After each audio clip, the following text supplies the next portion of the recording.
Assalamualaikum warahmatullahi wabarakatuh. Halo semuanya, di sini saya akan membahas mengenai materi teori kritis dalam industri budaya. Nah, apa sih teori kritis itu? Nah, teori kritis itu berasal dari pemikir sekelompok pemikir dan filosof Jerman yang bergabung dalam Frankfurt School. Nah, mereka adalah bagian dari Institut Independen untuk Penelitian Sosial di Frankfurt University.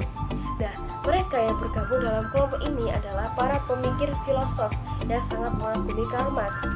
Nah, meski dalam beberapa aspek mereka memiliki berseberangan dalam pemikiran Marx. Teori kritis yang dirintis oleh Max Horkheimer dan kawan-kawannya pada awalnya itu memang merupakan upaya untuk mengatasi determinisme ekonomis dari Marxisme ortodoks yang dianut sebagai ideologi resmi Uni Soviet. Pemikiran Karl Marx, betapapun dibela dan dianggap tabu, tetap dapat diperlukan dan dianggap sebagai konsep yang penting sebagai sebuah teori sosial.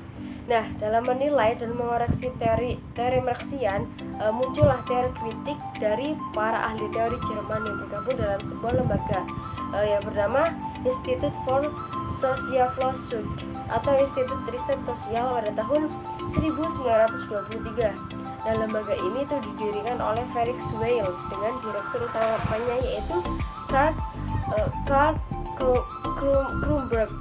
Dan dalam kajiannya, teori kritik mencoba untuk membongkar dan membersihkan kembali teori yang dikembangkan oleh Marxian melalui pemberdayaan dari pengetahuan tradisional dengan pengetahuan kritis. Nah, di bawah kepemimpinan Horkheimer pada tahun 1931, teori kritik mengalami perkembangan yang sangat pesat. Baginya, pergeseran dari filsafat menuju teori kritik masyarakat itu harus bersifat praktis dalam arti membawa perubahan sosial. Dalam konteks fasisme dan komunisme, teori kritis itu lahir dengan maksud membuka seluruh selubung ideologis dan irasionalisme yang telah melenyapkan kebebasan dan kejernihan berpikir manusia modern.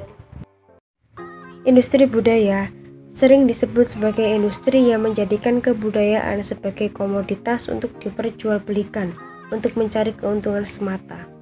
Dengan kata lain, industri budaya merupakan proses industrialisasi budaya yang diproduksi massal dan disebarluaskan kepada massa oleh media seperti televisi, majalah, atau internet. Berkaitan dengan ini pula, industri budaya telah melahirkan budaya massa yang dianut oleh masyarakat dunia. Budaya massa tersebut sebenarnya palsu karena telah dikemas oleh kapitalis, pemerintah, atau orang yang berkepentingan. Budaya yang merembah ke berbagai penjuru dunia ini sesungguhnya tidak real dan menghancurkan moral budaya lokal. Pada akhirnya, kesadaran massa dikendalikan oleh kekuatan-kekuatan eksternal seperti industri budaya dan industri pengetahuan. Dalam teori kritis, menurut Horkheimer dan Adorno, mereka melakukan analisis mengenai industri budaya.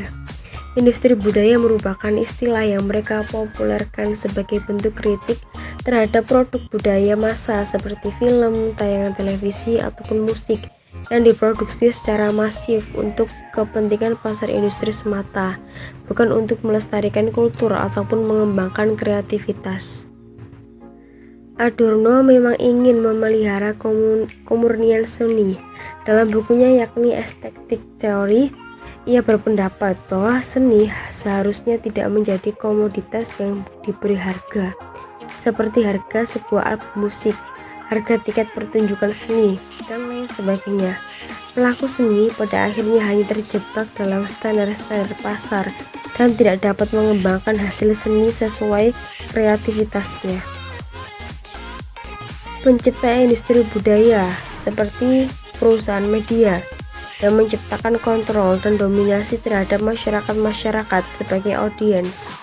Masyarakat sebagai audiens hanya dianggap sebagai objek yang memperoleh keuntungan, baik secara konsumen maupun pekerja. Intinya, jika dikaitkan dengan kajian media, Adorno memiliki pandangan kritis mengenai industri budaya massa yang berfokus pada akumulasi kapital untuk mencapai keuntungan. Menurut Max Horkheimer dan Adorno dalam bukunya yang berjudul Dialectic of Enlightenment, industri budaya hanya menuntun manusia pada dominasi dan penindasan. Produk-produk dalam industri budaya dianggap sebagai produk komersil. Selain itu, produk budaya juga dianggap sebagai alat yang digunakan untuk mencapai tujuan kelompok borjuis. Nah, tujuan tersebut dapat berupa keuntungan kapital, seperti iklan di televisi, ataupun pelanggengan kekuasaan. Dalam industri budaya, manusia ditempatkan sebagai konsumen dan pekerja. Pekerja adalah mereka yang memproduksi produk-produk budaya, sedangkan konsumen adalah audiens. Jika dikaitkan dengan industri budaya, audiens diperlakukan sebagai objek yang tidak sadar bahwa mereka dipengaruhi oleh kelompok penguasa melalui produk budaya. Herbert Marcuse juga serupa dengan pendapat Adorno. Marcuse berpendapat bahwa produk seni yang ditayangkan media massa sangatlah pragmatis dan bermuara pada pendapatan kapital. Dan pada akhirnya, hal ini berujung pada kekuatan teknologi dalam menciptakan dimensi kehidupan yang penuh ilusi, walaupun pada kenyataannya hanya berupa penindasan.